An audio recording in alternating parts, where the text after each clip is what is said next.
تو بٹ صاحب ہمیں یہ بتائیے کہ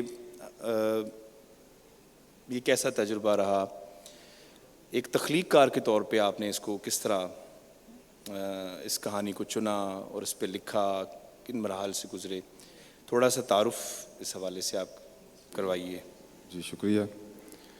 یہ ایک محبت کی کہانی ہے، اور میری ہمیشہ سے یہ خواہش تھی، میری جو ناول میں لکھے میں نے، کہ ایک لو سٹوری لکھی جائے. تو ایک ایسی لو سٹوری جو اس طرح چیپ بھی نہ ہو اور سطحی بھی نہ ہو، لیکن اسے آپ کس طرح یعنی کہ ایک گہری بھی، ظاہر آپ اسے کچھ ادبی گہرائی بھی ہوگی اس میں، تو وہ کس طرح ایک اٹریکٹیو بھی رہے اور محبت کا ایک سرکل جو ہے پورا ہو اس میں. تو یہ بس میرے ذہن میں پھر یہ دو کردار آئے، اور ان کا جو لوکیل ہے وہ ایک ساحلی علاقہ ہے، ساحلی شہر ہے، اور اس میں سمندر جو ہے وہ ایک کردار ہے اس پوری کہانی، پوری ناول میں. اور ان سے، سمندر سے ان کا مکالمہ بھی ہے. سمندر جو ہے وہ اپنی وسعت اور گہرائی کے ساتھ اس سارے واقعے کا عینی شاہد بھی ہے، اور اس پر اثرات بھی مرتب کرتا ہے. اور سو ان سے ایک، اس کہانی سے اس کا ایک بڑا گہرا تعلق بنتا ہے. تو یہ مختصر سا اس. سامعین محترم، اس ناول کا جو لوکیل ہے وہ ہندوستانی شہر ممبئی ہے، جہاں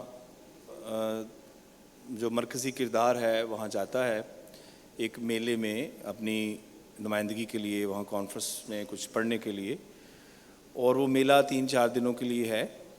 اور وہاں اس کی ایک خاتون سے ملاقات ہوتی ہے جو ایک ورکر ہے، وہ بھی وہاں آئی ہوئی ہے، اور وہاں ایک اکٹھ ہوتا ہے. یوں کہانی جو ہے اس کی جتنی بھی کہانیاں ہیں وہ آ کے مرکزی کردار کے ساتھ آ کے ملتی ہیں، اور یوں کہہ لیں کہ ایک دریا جو ہے، بہت سارے دریا جو ہے وہ آ کے سمندر میں ملتے ہیں. یعنی کہانی، مرکزی کہانی جو ہے اس ناول کی، وہ میلہ ہی ہے، اور میلے کے دوران ملاقات ہے اور سمندر ہے. لیکن اس کے پیچھے کئی کہانیاں ہیں جو اس خاتون کی، ایوا کی مناسبت سے ہمیں سننے کو ملتی ہیں. لیکن کمال اس کا یہ ہے کہ وہ تمام کہانیاں فلیش بیک میں رہتی ہیں، پس منظر میں رہتی ہیں، وہ مرکزی نہیں بنتی. وہ مرکزی جو وہ کیفیت ہے جو میلے میں بہت جلدی بچھڑ جانے کی کیفیت ہوتی ہے، اور بالآخر وہ کہانی جو ہے ختم ہو جاتی ہے. لیکن کہانی ختم نہیں ہوتی، وہیں سے شروع ہوتی ہے. اچھا، میرے ایک ذہن میں یہ بھی تھا کہ ایک اردو ادب میں یا دنیا کے ادب میں جو بڑے نسوانی کردار ہیں، اردو میں جس طرح امراؤ جان ادا ہے یا بلانکا، پاسکل، یہ سب یا سیمی شاہ کا کردار ہے اس میں. تو یہ وہ کردار ہیں جو اپنی انفرادیت کی وجہ سے، اپنے مختلف ہونے کی وجہ سے، جس طرح کو پینٹ کیا گیا، یہ یادگار کردار ہے. تو میرے ذہن میں یہ بھی ایک میرے دل میں خواہش تھی، اب بھی ہے، کہ ایک ایسا کردار تخلیق کیا جائے، نسوانی کردار، کہ جو اگر ہو سکے تو ان کرداروں کی صف میں وہ کھڑا ہو سکے. تو مجھے یاد ہے کہ میں نے جب مادام باوری پڑھا تھا آج سے بہت سال پہلے، تو مجھے خواہش ہوئی تھی یہ کہ میں کبھی موقع ملے تو فلابیر سے پوچھوں کہ آپ نے یہ کہیں اس کردار کو دیکھا ہے یا کچھ کرداروں کو ملا کر آپ نے اس کردار کو تخلیق کیا. تو بہت عرصے کے بعد مجھے ایک انٹرویو ملا جو کسی نے ان سے کیا تھا، تو اس میں یہی سوال پوچھا ان سے. تو انہوں نے کہا کہ وہ جو مادام تھی وہ میں خود تھا. تو جس کے جسم پہ پانی کا قطرہ گرتا ہے اس کو ٹھنڈک محسوس ہوتی، تو وہ میں خود تھا. تو وہ یہ نسوانی کردار بننے کے لیے یا کوئی بھی کردار بننے کے لیے آپ کو اس کے جو انر ڈائلما ہے اس میں سے گزرنا پڑتا ہے، اس کردار کو جینا پڑتا ہے. تو یہ بھی میری خواہش تھی کہ میں اس طرح کردار لکھوں. تو اسی خواہش کی ایک تعبیر یہ بھی بنی ناول کی صورت میں. اچھا بٹ صاحب، آج کا جو ناول ہے وہ جسے کہتے ہیں کہ وہ انتشار کو، ٹائم کی جو ڈسٹورشن ہے اس کو پیش کر رہا ہے، یا پلاٹ کے بڑے منفرد تجربات ہو رہے ہیں. تو ایسی صورتحال میں آپ نے ایک فلیٹ ناول دیا ہے، وہ کہ اس طرح کا فلیٹ نہیں ہے کہ کہانی سیدھی سادھی کہانی ہو. تو آپ اس کو کس طرح دیکھتے ہیں آج کی اس صورتحال میں کہ کہتے ہیں کہ جی پیچیدگی بہت ہے، نفسیاتی گرہیں جو ہیں وہ اتنی الجھ گئی ہیں کہ انسان جو ہے وہ اپنا آپ دکھانے میں ناکام ہے، تو سیدھی سادھی کہانی میں نہیں پیش ہو سکتا آج کا منظر. اس میں یہ بات ٹھیک ہے کہ دنیا میں جو ناول لکھا جا رہا ہے اس میں اتنے متنوع تجربات ہو رہے ہیں کہ اس کی انہوں نے صورت بدل کے رکھ دی. تو اس طرح کے تجربات کی ہمیں بھی ضرورت ہے، لیکن ہمارے اور اس کلچر کے جو آپس کی جو انڈرسٹینڈنگ ہے، آپس کی سے مراد کے جو ہمارے بارے میں، اور لوگوں کے بارے میں، کائنات کے بارے میں جو ایک انڈرسٹینڈنگ ہے اس میں بڑا فرق ہے، گیپ ہے. سو ہوتا یہ کہ آپ تجربہ کرتے ہیں اور اس کے لیے اس طرح وہ پکا نہیں ہو پاتا، یعنی آپ اس طرح بلاغت کی اس سطح پہ نہیں ہوتے. تو جس طرح ہم نے علامتی ادب کا تجربہ کیا کہ اس میں بہت سے اچھے لوگ سامنے آئے، لیکن وہاں کے جو حالات تھے جس میں کہ وہ پک کے تیار ہوئے تھے، اس میچورٹی کی بلاغت کی سطح پہ آ گئے تھے کہ وہ اس تجربے کو کرتے اور اس میں زندگی ڈالتے. تو ہمارے ہاں جو تجربات ہو رہے ہیں وہ اس ضرورت کے تحت ہو رہے ہیں کہ آپ کوئی نئی بات کریں، منفرد بات کریں، کیونکہ لکھنے والے کے سامنے ایک سوال یہ بھی ہوتا ہے کہ آپ محض اظہار ذات تو نہیں کر رہے، آپ کیا کنٹریبیوٹ کر رہے ہیں. جس روایت سے آپ کا تعلق ہے، اردو کی روایت سے ہے، جس بھی زبان کی روایت سے ہے، تو اس میں آپ کی کنٹریبیوشن کیا ہے. تو وہ پھر طے آپ کو خود کرنی پڑتی ہے، ورنہ تو پھر وقت خود کرتا ہے یہ باتیں. تو اب یہاں جو تجربات، میں خود بھی اس میں شامل ہوں ان لوگوں میں.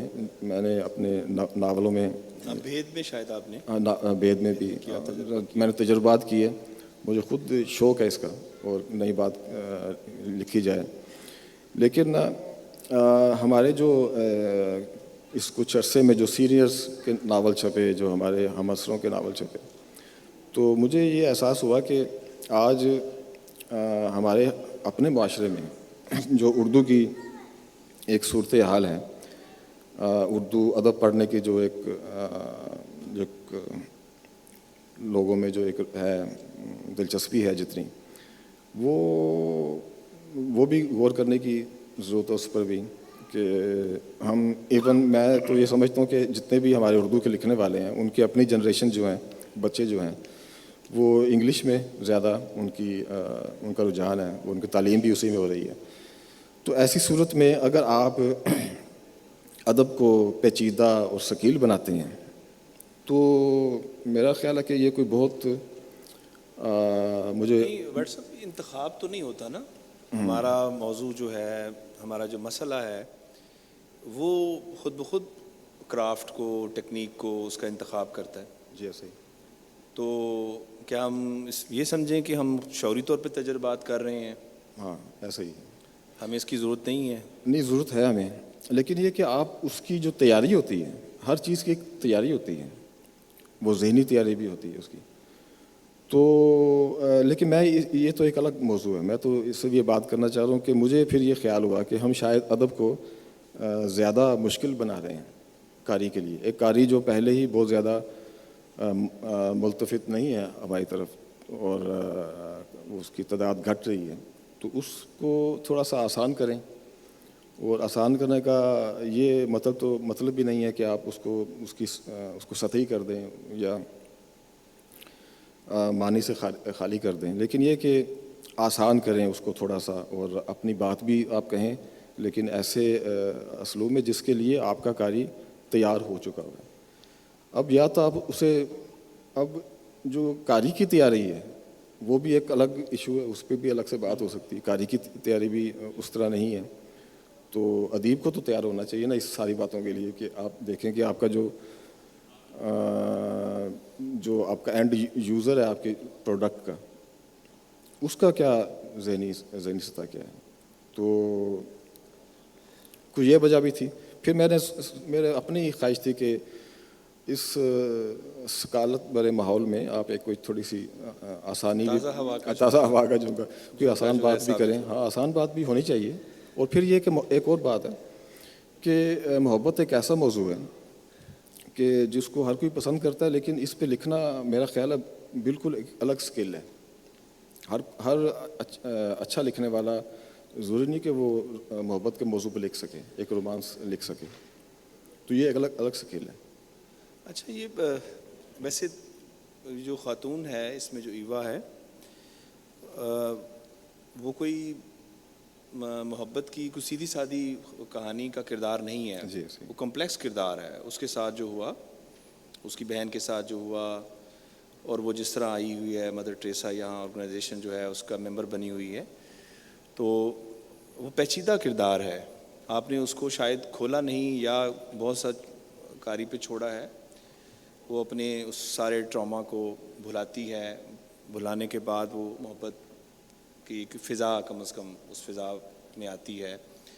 اچھا بٹ صاحب، یہ 3-4 علامتیں میں اس کو نوٹ کر رہا تھا. سفر، پھر بس کے ذریعے سفر، پھر سمندر ہے، اور پھر میلہ بذات خود ایک علامت ہے. میلہ بار بار آپ نے ریپیٹ کیا ہے. میلے کی تو چلیں وہ پورا لکیل ہے، وہ ایک علامت کے طور پر بھی بن کے آتا ہے. تو کیا یہ شعوری کاوش ہے یا اس آپ نے اس ایک فلو میں کہانی کے روانی میں آپ نے سب چیز علامتیں بنتی گئیں؟ دیکھیے، جسے ہم کہتے ہیں نا کرافٹ جسے ہم کہتے ہیں، اس میں شعوری غیر شعوری چیزیں ملی ہوتی ہیں. تو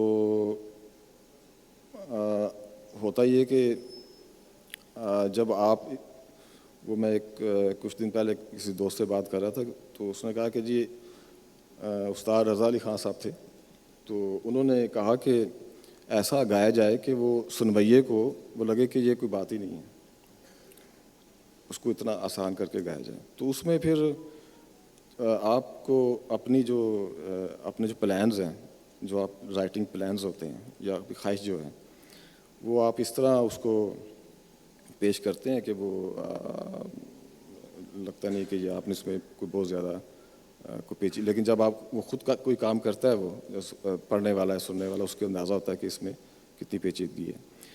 تو اس میں جو 4 علامتیں آپ نے بیان کی ہیں، مجھے تو میلہ، چونکہ اب دیکھیں میرا تعلق پنجاب سے ہے اور پنجاب کے اس شہر سے جو میلے ٹھیلوں کی حوالے سے بہت تو میلے کی ہماری ایک اور بھی معنویت ہے. ایک اجتماع کے ساتھ ایک اجتماعی تجربے میں شامل ہونے کا ایک عمل ہے کہ آپ میلے سے مراد ہیں کہ آپ اپنے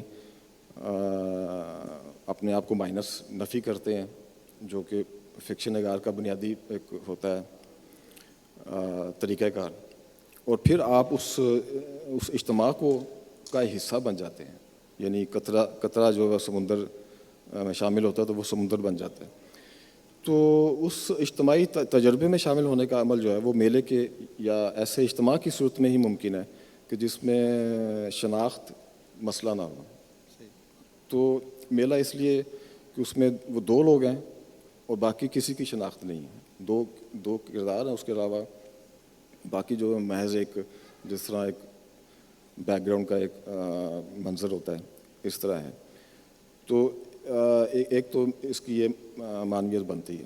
پھر سمندر کا میں نے آپ سے ابھی ذکر کیا، تو سفر کی بھی ایک سفر تو ایک وسیلہ بنتا ہے آپ کا میلے تک پہنچنے کا، اور پھر اس میں کچھ میں نے اپنے سفر کے حوالے سے بھی کچھ لائنیں لکھی ہیں، وہ بھی کہ سفر تو آپ کے اندر بھی ہو، باہر نہ بھی ہو رہا ہو تو وہ آپ کے اندر جاری ہوتا ہے۔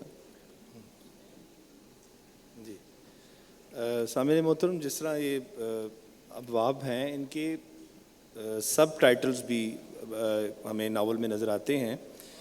جیسے پہلے باب کا سب ٹائٹل ہے سفر کا آغاز ہوتا ہے نہ اختتام، اسی طرح دوسرا ہے سفر باہر ہو رہا ہے یہ تو اندر بھی جاری ہے، تیسرا ہے سفر کرو تاکہ پہچانے جاؤ، چوتھا ہے سفر ہی سفر کی وجہ ہے اس کا حاصل بھی، سفر دائرہ ہے، سفر تب بھی ہو رہا ہے جب مسافر تھم جائے، اچھا اسی طرح جہاں وہ ہے وہاں چاند نکلتا ہے، سفر میں رخصتی سفر کے لیے روانگی، جو شے باقی رہتی ہے وہ سفر ہے نہ کہ مسافر، میلہ ختم ہو جاتا ہے سفر جاری رہتا ہے۔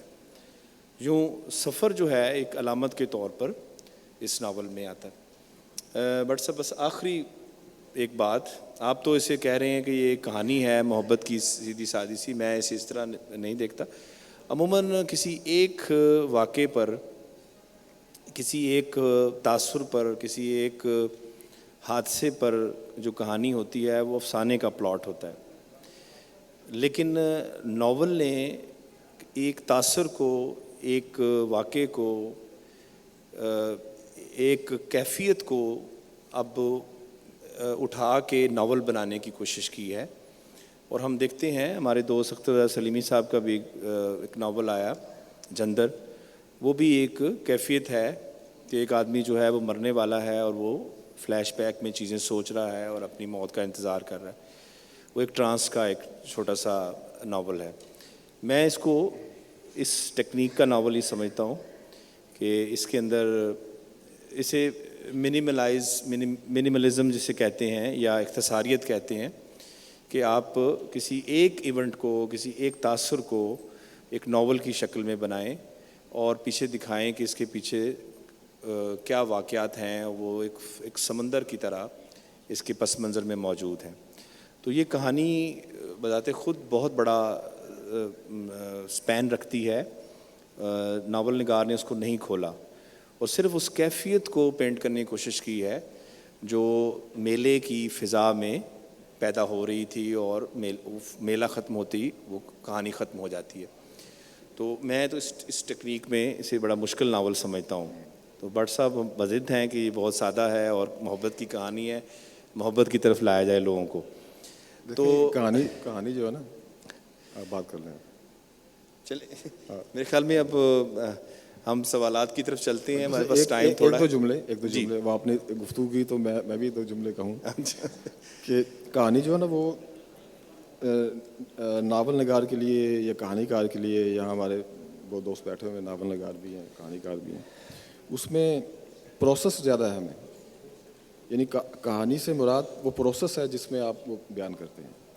مجھے یاد ہے عسکری صاحب نے وہ آنندی کے حوالے سے بات کی تھی کہ یہ آئیڈیا تو کسی کے ذہن میں بھی آ سکتا ہے، کسی بھی عام سے لکھنے والے کے ذہن میں بنایا کیسے، تو اس کو وہ جو بستی انہوں نے آباد کی ہے وہ ان کا کمال ہے۔ تو وہ جو پروسیس ہے جس کے ذریعے آپ اس کہانی کے اختتام تک پہنچتے ہیں، بلکہ اختتام بھی ضروری نہیں ہوتا، تو جی بات کیجیے گا۔ ہاں ٹھیک ہے جی، سوالات کے لیے جی۔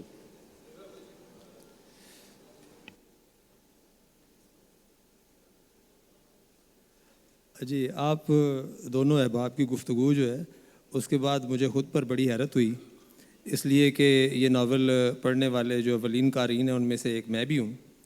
تو سب سے پہلی حیرت تو یہ ہے، اور یہ بعد میں سوال بھی ہوگا، کہ اتنی سفر، سمندر ایک کردار ہے، ان سب کے باوجود یہ ایک بہت ہی گہرا ناول آپ نے قرار دیا کہ یہاں وہاں اشارے کیے، لیکن دونوں نے کوشش کی ہے کہ یہ بتایا جائے کہ سادہ سی کہانی ہے اور قاری سے پڑھنے کے لیے تیار میں تو ڈیفینڈ کر رہا ہوں، میں تو یہ کہہ رہا ہوں کہ یہ پیچیدہ کہانی ہے، یہ سادہ نہیں ہے، تو پلیز میرے اچھا کھاتے ٹھیک میں ہے، نہ چلے ڈالیں اچھی آپ، بات بٹ ہے. سب کہہ رہے ہیں ان کا چلے. حق ہے، وہ تخلیق کار. اب سوال یہ ہے کہ دیکھیں بنیادی بات تو یہ ہے کہ اس وقت تک جب تک ایوا کے کردار کا جو ہے بیک گراؤنڈ ہے وہ ہمیں معلوم نہیں ہوتا، اس وقت تک تو قاری ضرور سوچ سکتا ہے کہ یہ شاید ایک سادہ سی کہانی ہو، لیکن اس کے بعد تو اس کی ساری معنویت ہی تبدیل ہو گئی ہے. تو اس حوالے سے جو اس میں ایک بہت بڑا بعد میں نہ کھلنے والا معاملہ بھی نہیں ہے، وہ کسی مرد کے قریب جو ہے وہ مکمل طور پر آنے کے لیے تیار نہیں ہے انتہائی تعلق کے باوجود. اور اس کے بیک گراؤنڈ میں اس کے لاشعور میں کوئی بات ہے جو مصنف نے بیان نہیں کی، اور لیکن وہ واضح ہے.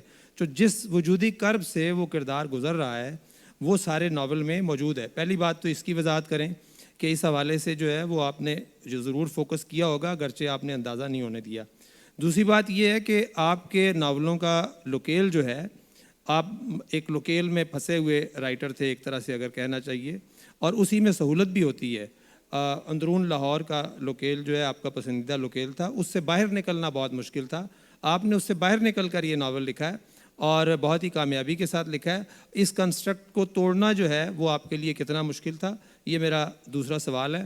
اور تیسری بات یہ ہے کہ اس ناول کی زبان بھی آپ کے باقی دوسرے ناولوں کی نسبت بالکل مختلف ہے. یہ شعریت سے بھرپور فن پارہ ہے، اور اس کے بہت سارے حصے ایسے ہیں جو نثری نظم لکھنے والوں کی رہنمائی کے لیے بھی بہت اہم ثابت ہو سکتے ہیں. بہت سے نثری نظم لکھنے والوں کو چاہیے کہ اس ناول کے بہت سارے مکالمے اور ان میں جو لکھی گئی نثری نظمیں ہیں انہیں پڑھیں. لیکن یہ پوچھنا مجھے یہی ہے کہ یہ سارے کنسٹرکٹس جو آپ نے اپنے خود بنائے ہوئے ہیں وہ توڑے ہیں، یہ آخر کیسے ممکن ہوا؟ یہ کتنی شعوری کوشش تھی اور کتنی اس کردار یا اس ماحول کے ساتھ جو آپ کی وابستگی جڑت تھی یا اس میں انوالومنٹ تھی اس کی وجہ سے ہو گیا؟ بہت شکریہ. شکریہ سعید صاحب، آپ نے تو کچھ ایسی باتیں بھی مجھے بتائیں کہ جو ہمارے علم میں نہیں تھیں اس ناول کے حوالے سے. اس میں نہیں، اس کے لیے بھی شکریہ کہ آپ نے اتنے غور سے پڑھا اسے اور آپ نے اسے پسند کیا. بس یہ کہ آپ جب بھی کوئی نئی چیز لکھتے ہیں، چاہے وہ کہانی ہے، نظم ہے، غزل ہے، تو اس میں ایک تو آپ کا ایک ذہن میں یہ ہوتا ہے کہ آپ اپنی جو کیفیت ہے، اپنی ذاتی آپ کی باطنی یا ظاہری، اس کو بیان کریں، اپنا اظہار ذات کریں. لیکن میرا خیال ہے کہ ایک سطح پہ آپ پھر خود سے ہی سوال کرنے لگ جاتے ہیں، آپ خود کو ہی کٹہرے میں کھڑا کر دیتے ہیں کہ آپ یہ بات کر کے کیا کوئی تیر مار رہے ہیں، یعنی کہ کیا آپ نے کوئی نئی بات کی ہے. تو نئی بات کرنے کا جو ایک سوال ہے وہ میرے خیال میں ہر لکھنے والے کو اپنے آگے دیوار پہ لکھ کے لگانا چاہیے، تاکہ وہ جب بھی لکھنے بیٹھے تو پہلے اس کو پڑھیں، اس سوال کو. تو یہ بھی میرا ایک لوکیل ہے. اچھا، لوکیل کے بغیر تو آپ دیکھیں کہانی کا جو جڑیں ہوتی ہیں ایک کسی بھی، تو وہ تو اس کے لوکیل میں ہی ہوتی ہیں. سو لوکیل وہ چیز ہے جس پہ پھول اگتا ہے، خوشبو تو بے زمین ہوتی. تو لوکیل بہت اہم ہے، فکشن نگار کے لیے بہت اہم ہے. اور اس لیے میں نے وہ اپنے جو لکھے ناول یا کہانیاں وہ ایک خاص لوکیل میں ہے. لاہور کا لوکیل ہے، اندرون جو ثقافت ہے اس کا وہ لوکیل ہے. لیکن میری اپنی یہ خواہش بھی تھی کہ اس لوکیل سے باہر نکل کے میں کوشش کروں کہ کسی نئی جگہ پر مکان بنایا جائے، آباد کاری کی جائے. تو کس طرح، کس حد تک ممکن ہے. تو یہ بھی ایک کوشش ہے کہ جس طرح آپ نے کہا کہ وہ کسی حد تک کامیاب رہی، تو یہ بھی ایک وہی ہے سوال کا جواب کہ آپ کیا اپنی ہی روایت میں، ایک تو آپ وہ روایت ہے جس سے آپ جڑے ہوئے ہیں، ایک آپ خود روایت قائم کر رہے ہوتے ہیں اپنے کام کے ذریعے. تو اسی میں آپ نے کیا نئی بات کی یا تبدیلی کی. تو جی آپ بس ہمارے پاس 1-2 منٹ ہیں جی، پلیز آخری سوال اگر آپ.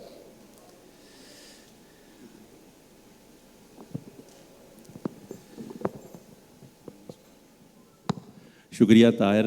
اور میرا یہ سوال ہے کہ آپ نے کہا کہ ناول کا جو موضوع ہے، جو مرکز ہے وہ محبت ہے. تو اگر ہم اس کو محبت اس کا موضوع جو ہے مرکز مان لیں تو اکثر پھر تو جو پاپولر لٹریچر ہے اس کا جو مرکز ہوتا ہے وہ بھی محبت ہی ہے آلموسٹ ہوتا ہے. اگر ہم ویسٹ میں دیکھیں تو مارکیز نے محبت کو سینٹرلائز کر کے جو ناول لکھا وہ لو ان دا ٹائم آف کولرا ہے, لیکن اس کی کرافٹنگ اس نے ایسے کی کہ وہ دنیا کے بڑے ناولوں میں اس کا شمار ہوتا ہے. تو میرا سوال یہ ہے کہ آپ نے اس کو لو سینٹر تو کیا ہے, لیکن آپ نے اس کی کرافٹنگ میں کیا کیا ہے کہ یہ اردو کے بڑے ناولوں میں اس کا اگر ہم گئیں تو شمار ہو سکتا ہے؟ یہ تو آپ پڑھیں نا, آپ بتائیں. یہ تو آپ مجھے آپ رائٹر سے نہ پوچھیں. لیکن میں رائٹر تو بتایا گا نا, جب رائٹر نے سامنے بیٹھ کے سارا ناول بتا دیا ہے تو میرے سوال کا جواب بھی دے گا. دیکھیں جی, محبت کی جو ویسے تو جو دنیا کا بڑا ادب ہے وہ محبت ہی کی کہانی ہوتی ہے اس میں, اور اینا کارنینا بھی ٹریجک سٹوری ہے لیکن وہ محبت کی کہانی ہے. تو اس سے تو انکار نہیں ہے کہ محبت بنیادی جو آپ کے بہت بڑے تھیمز ہیں ادب کے یا کسی بھی جو تخلیقی فن ہے اس کے بڑے تھیمز میں شامل ہوتا ہے.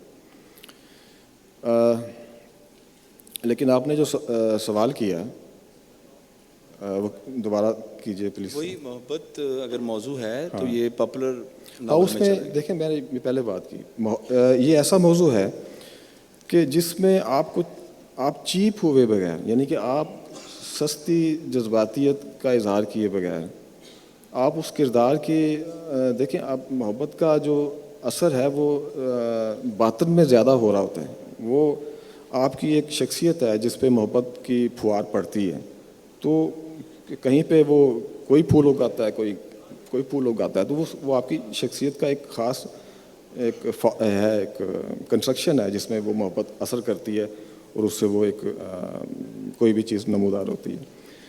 تو اس پورے پروسیس کو, یعنی وہ اس خاص طرح کے کردار پر جو کہ ایک بہت سارے ڈائلماز کا شکار ہے, بہت سارے اس کے اپنے المیے ہیں اس کردار کے, تو اس پر وہ محبت کس طرح اثر انداز ہو رہی ہے. یہ ایک وہ ٹین ایجرز کی محبت تو نہیں ہے, یا یہ محض love for the sake of لو تو نہیں ہے.